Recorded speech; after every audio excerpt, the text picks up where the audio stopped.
안녕하세요. 저는 이광희 목사라고 합니다. 저는 유튜브도 하고 또 팟캐스트도 하고 또 이런저런 데 글도 쓰고 있습니다. 제가 이런저런 활동을 하고 있기는 하나 제가 감히 이렇게 신앙 수련회에 와서 무언가를 말할 수 있을 만한 급은 안 되거든요. 그러면서 이제 제가 생각을 해봤어요. 왜 저를 불렀을까? 왜 날까? 근데 제가 실무자의 입장에서 생각을 해보니까 조금 답이 나오더라고요. 지금 이렇게 온라인으로 수련회를 만드는 데에는 엄청나게 많은 수고들이 들어가잖아요. 영상도 만들고 모두 편집하고. 그런데 저처럼 뭐 영상도 좀 다룰 줄 아는 사람이 만들어주면 편집 시간도 단축되고 얼마나 좋습니까? 특히 이렇게 자막까지 달아주니까요. 아무튼 저는 여러분들을 만나게 돼서 정말 기쁘고 영광스럽게 생각을 합니다. 그럼 이야기를 한번 시작해 보도록 하겠습니다. 여러분들도 아마 잘 아시는 사람일 거예요. 앤디 워홀이라는 아티스트가 있습니다. 그 사람이 했다는 말로 아주 유명한 말이 있는데요. 일단 유명해져라. 그러면 네가 똥을 싸더라도 사람들이 박수를 쳐줄 것이다 하는 이야기입니다. 사실 근데 이것은 앤디 워홀이 실제로 한 말은 아니라고 합니다. 이 이야기가 더 많이 유명해지게 된 데는 여러 가지 기출 변형들이 있었기 때문이라고 생각을 합니다. 기출 변형 중에 이런 말이 있습니다. 일단 똥을 싸라. 그러면 사람들이 박수를 쳐줄 것이다 하는 이야기죠. 아주 우스꽝스러운 이야기이긴 하나 저는 이 이야기가 우리 사회를 조금 보여주고 있는 것 같다는 씁쓸한 마음도 함께 듭니다. 지금은 그야말로 대유튜브 시대입니다. 저같이 재미없는 사람도 유튜브를 하고 있고요. 여러분들도 유튜브를 하시는 분 계실 거고요. 또 여러분들 개인 채널이 아니라 하더라도 교회 사역으로 인해서 유튜브를 운영하시는 분들도 계실 겁니다.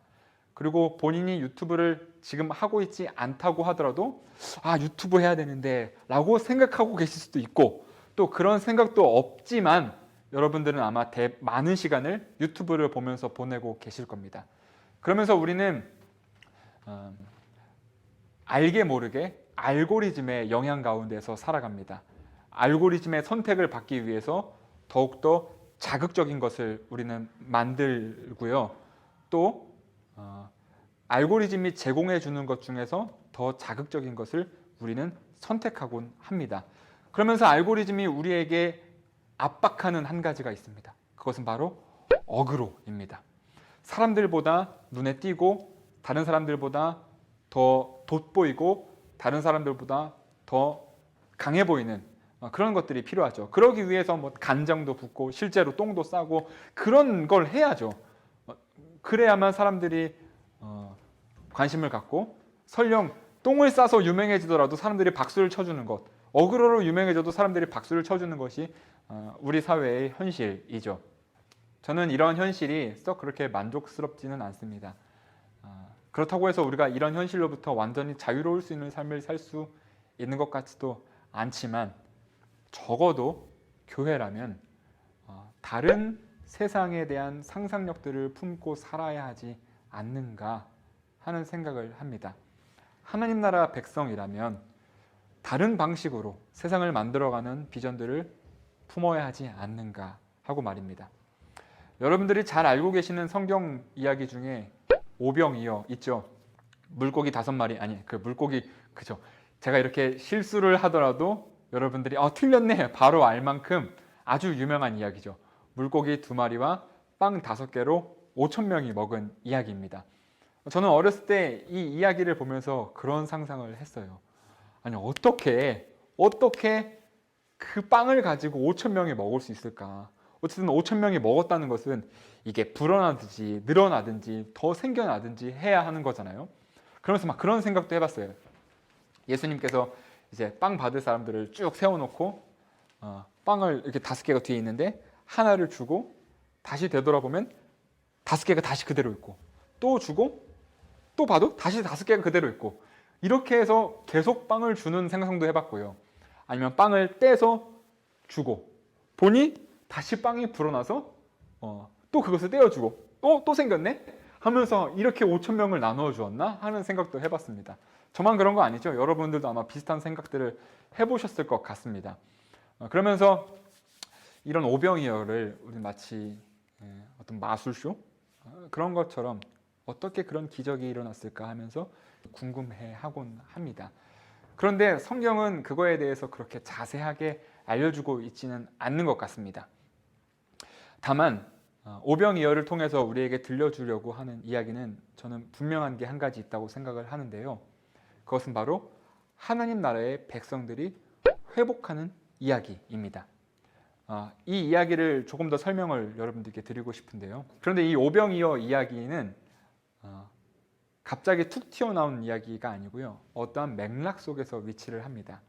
마태, 마가, 누가 같은 경우는 오병이어가 일어난 시기, 그때를 세례 요한의 죽음과 연결시킵니다. 오병이어 본문 앞에 세례 요한의 죽음에 관한 이야기가 담겨져 있습니다. 여러분, 세례 요한 어떤 사람입니까? 로마의 식민지로서 살아가던 이스라엘, 그 척박한 현실에서 어려운 사람들, 연약한 사람들, 억눌린 사람들의 편에 섰던 사람이죠. 그러면서 하나님의 메시지를 토해내던 예언자였습니다. 특별히 로마 체제에 결탁해서 자신의 배를 채우고 있었던 기득권층을 향해서 독서를 날리던 이스라엘의 어떤 마지막 남은 희망 같은 사람이었죠. 그런데 그가 아주 황망하게 죽임을 당했습니다. 사실 요한이 그렇게 강한 메신저였음에도 불구하고 권력자들이 그를 함부로 죽이지 못했었던 이유는 너무 많은 사람들이 요한을 따르고 있기 때문에 요한을 죽였을 때 그로 인해서 어떤 폭동과 반란과 또 저항들이 일어날지에 대한 두려움이 있었기 때문이죠. 그런데 아주 허무하게 요한이 죽임을 당했습니다. 그러면 여태까지 요한에게 희망을 걸었던 사람들은 어떠했을까요? 아주 깊은 절망과 좌절감에 빠졌을 것입니다. 자신의 민족의 지도자가 그렇게 황망하게 죽고 나면 그 반발감과 저항감과 그 분노가 로마로 향하게 되겠죠. 오병이어는 바로 그 상황에서 일어난 이야기입니다. 그리고 요한복음을 보면 요한복음은 오병이어가 일어나던 때를 6월절이 가까웠을 때라고 이야기합니다. 6월절은 무슨 날입니까? 이집트에서 억눌리던 생활에서 탈출해서 하나님의 백성으로서 새롭게 삶을 살아가기 시작하는 것을 기뻐하는 것이 바로 6월절이죠. 우리로 치면 글쎄요, 정치적인 성격을 본다면 광복절하고 아마 제일 비슷할 것 같습니다. 그런데 지금 그 이스라엘 사람들이 6월절을 지킨다는 것은 꽤 위험한 상황입니다. 왜냐하면 이집트로부터 해방된 것을 기념하는데 그들의 현실이 어떠해요? 지금 이집트에서 이름만 바뀐 로마가 똑같이 그들을 압제하고 있는 상황이죠. 마냥 그 이집트로부터 탈출했던 것만을 기뻐하고 기념하고 축하하고 찬양하기에는 그들의 현실이 너무나도 답답하죠. 그러면서 자연스럽게 그 해방에 대한 열망이 로마로 향하게 될 수 있기 때문에 6월절은 정치적으로도 굉장히 위험한 날이었습니다. 그렇기 때문에 로마의 그 통치자들은 6월절이 되면 그 예루살렘의 경비를 아주 강화했다고 합니다. 세례 요한의 죽음이든 6월절이 가까웠을 때건 상관없습니다. 똑같아요. 어떤 맥락이냐면 새로운 세상을 향한 이스라엘, 그런 맥락에서 오병이어를 봐야 한다는 거죠. 조금 이야기를 건너뛰어 보면 오병이어의 결론들도 여러분들 잘 아시죠? 5천 명이 먹고 남은 것이 12광주리라고 하죠.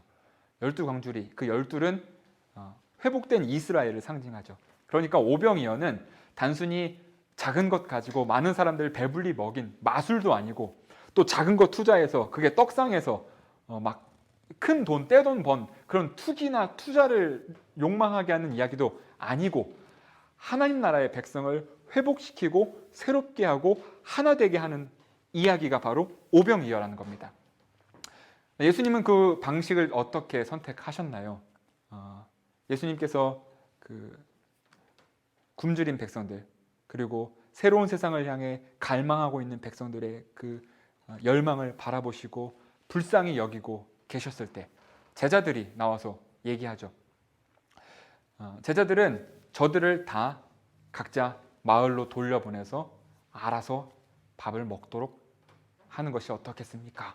라고 이야기합니다. 이 방식은 어떤 겁니까? 각자 도생이죠. 알아서 제 갈 길 찾아서 알아서 먹고 살라는 겁니다. 예수님은 그런 방식을 선택하지 않으셨습니다. 하나님 나라의 방식은 각자 도생이 아니거든요. 그리고 또 다른 방식이 있습니다. 200데나리온이죠. 200데나리온 정도가 있으면 이 사람들 한 입씩 다 먹일 수 있을 것 같은데요? 라고 어느 제자가 이야기합니다. 이것은 또 쉽게 이야기하면 한 방에 해결하는 거죠. 큰 거 한 방, 힘, 자본, 그것으로 해결하자는 거죠. 200데나리온이라는 정확한 액수를 떠올린 것은 아주 의미심장합니다. 아주 재밌어요. 데나리온은 로마의 은전이었습니다. 그 데나리온은 은화인데요.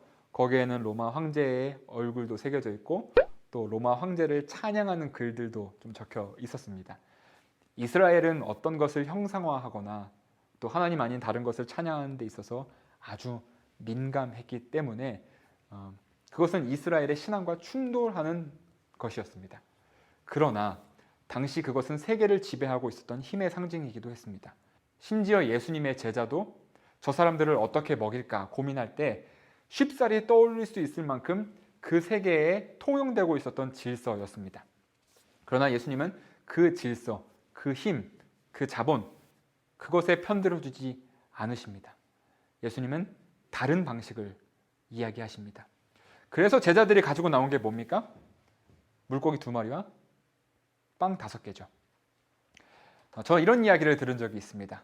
사실 거기에 있는 모든 사람들이 다 자기 먹을 도시락을 챙겨 왔는데 아무도 자기 것을 나누려고 하지 않는데 우리 가운데 먹을 것이 무엇이 있는가 하고 이렇게 제자들이 찾을 때 기꺼이 그 눈치 없이 그 어린아이가 저 먹을 거 있어요 하면서 나눠서 거기에 모여 있었던 어른들이 부끄러워서 자기의 것을 다 나누어 주면서 거기에 모인 사람들이 모두 배불리 먹었다 하는 이야기를 들은 적이 있습니다. 아주 재미있는 해석이라고 생각을 합니다. 그런데 저는 거기서 조금 더 이야기를 펼쳐가고 싶은데요. 여러분들 앞에 지금 빵 5개와 물고기 2마리가 있다고 한번 생각을 해보세요. 그리고 그게 여러분들 도시락이라고 생각을 해보십시오. 물고기 2마리와 빵 5개. 그건요, 어린아이가 먹기에는 사실 조금 많은 양이에요.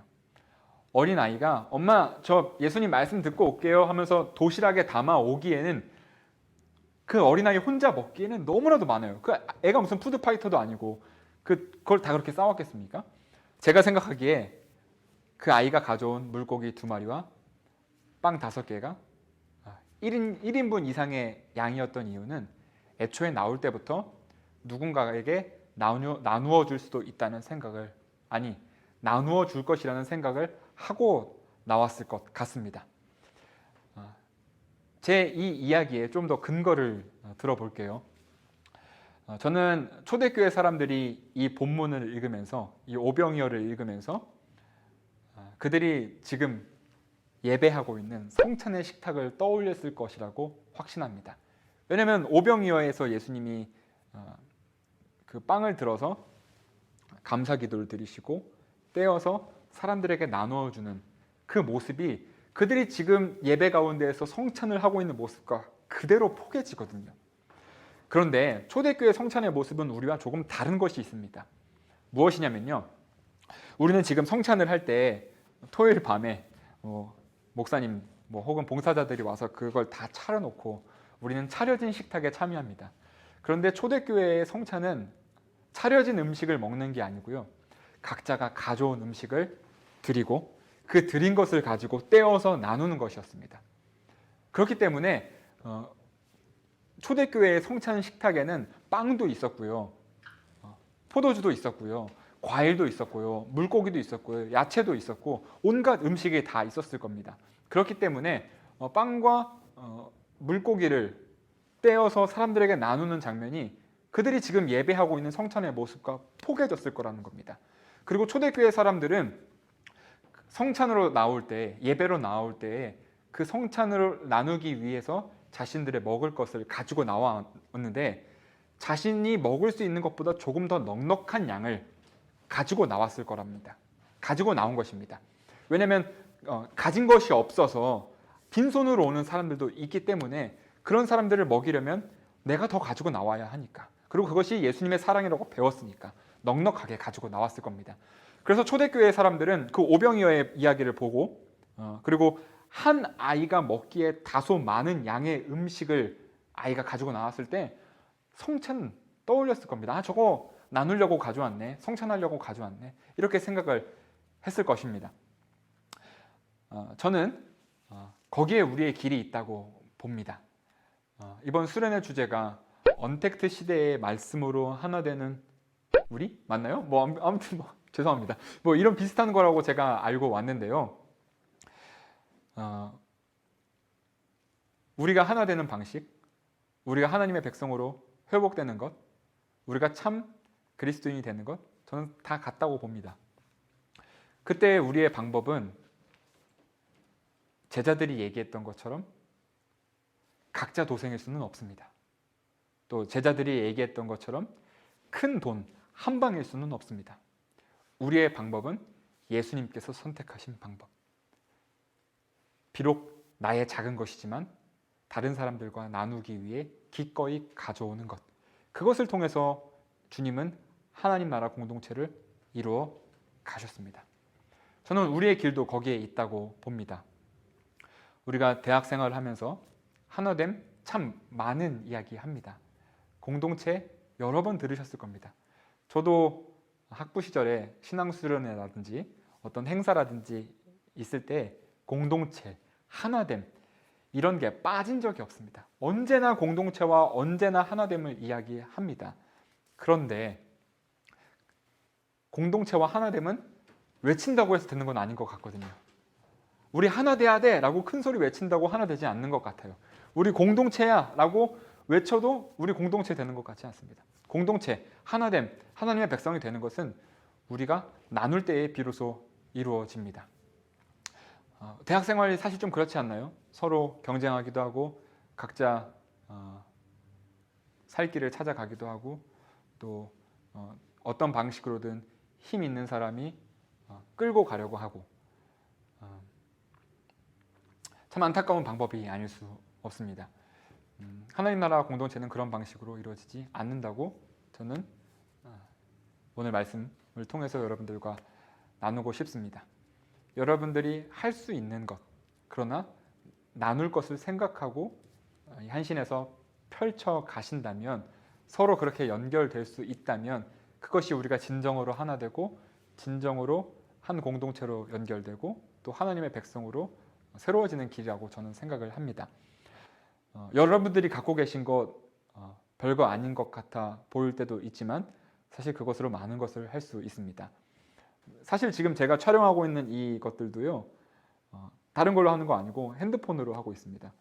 물론 제가 갖고 있는 훨씬 더 좋은 장비들이 있지만 제가 오늘 핸드폰으로 이것을 촬영하는 이유는 여러분들에게 어떤 큰 거, 뭔가 갖춰지고 뭐 그렇게 해서 해야만 여러분들이 나눌 수 있는 것이 생기는 것이 아니라 지금 여러분들이 갖고 계시는 것, 장비뿐만이 아니고요, 여러분들 안에 있는 열망, 여러분들 안에 있는 소망, 여러분들이 갖고 계신 달란트와 비전들도 서로 나누면서 키워갈 때 아름다운 것들을 만들 수 있다는 도전들을 여러분들에게 주고 싶어서 제가 더 좋은 장비들 냅두고 이렇게 핸드폰으로 촬영하고 있습니다. 그리고 이 촬영을 도와주시는 친구들도 있습니다. 이렇게 만들어가는 것 같아요. 언택트 시대에 하나 되는 것, 서로 돕고 서로 연결되고 서로가 가진 것을 베풀고 나누면서요. 한국교회 위기라고 하죠. 많은 사람들이 위기라고 하죠. 그리고 여러분들이 더 잘 아실 겁니다. 그때 우리가 어떻게 이 어려움을 해결해 나가야 할까요? 각자가 알아서 각자 도생으로 해결해야 될까요? 아니면 누가 크게 성공해서 다 도와주는 방식으로 해결할까요? 뭐 그럴 수도 있겠죠. 그러나 제가 여러분들에게 나누고 싶은 방식은 여러분들이 갖고 있는 아주 작은 것이라고 하더라도 그것을 나누기 위해 가져오는 것입니다. 대학 생활 생각보다 짧습니다. 여러분들 대학 생활에 그러나 그 짧은 시간 가운데서 많은 것들을 할 수 있어요. 꼭 제가 뭐 유튜브 얘기를 앞에서 했다고 해서 여러분들 보고 유튜브를 하라는 얘기는 아닌데요. 유튜브를 하셔도 좋고, 뭐 글을 쓰셔도 좋고, 공부를 하셔도 좋고, 뭐 찬양단을 만드셔도 좋고, 여러 가지 여러분들의 대학생활에서 어떤 활동들을 하실 텐데, 중요한 건 뭐냐면 그것이 여러분들의 각자 도생의 생존 방식으로서 끝나는 것이 아니고, 또 여러분들만 성공하기 위한 방식으로 그런 모임들이 이루어지는 것이 아니라, 온갖 이런 점조직 같은 모임들이 서로 연결되고 서로가 나누어지고 서로가 함께하는 대학생 생활들을 만들면 어떨까 하고 제안을 드리는 겁니다. 제가 뭐 유튜브 얘기를 아까 좀 했으니까 유튜브를 얘기를 조금 더 해보면, 제가 재밌게 보는 채널 중에 좀 부끄러운데 보물섬이라는 개그 채널이 있습니다. 근데 제가 그 채널을 홍보나 광고하려는 건 아니고요. 그 채널이 돌아가는 방식이 좀 재밌더라고요. 보물섬을 보면 옆에 추천에 보물섬 친구들 채널이 떠요. 그래서 그걸 또 들어가서 보면 또 그 채널에 친구 채널이 또 떠요. 그러면서 그 친구들 안에서 제가 계속 놀고 있더라고요. 이게 무슨 얘기냐면 하나의 생태계라는 이야기입니다. 하나의 생태계.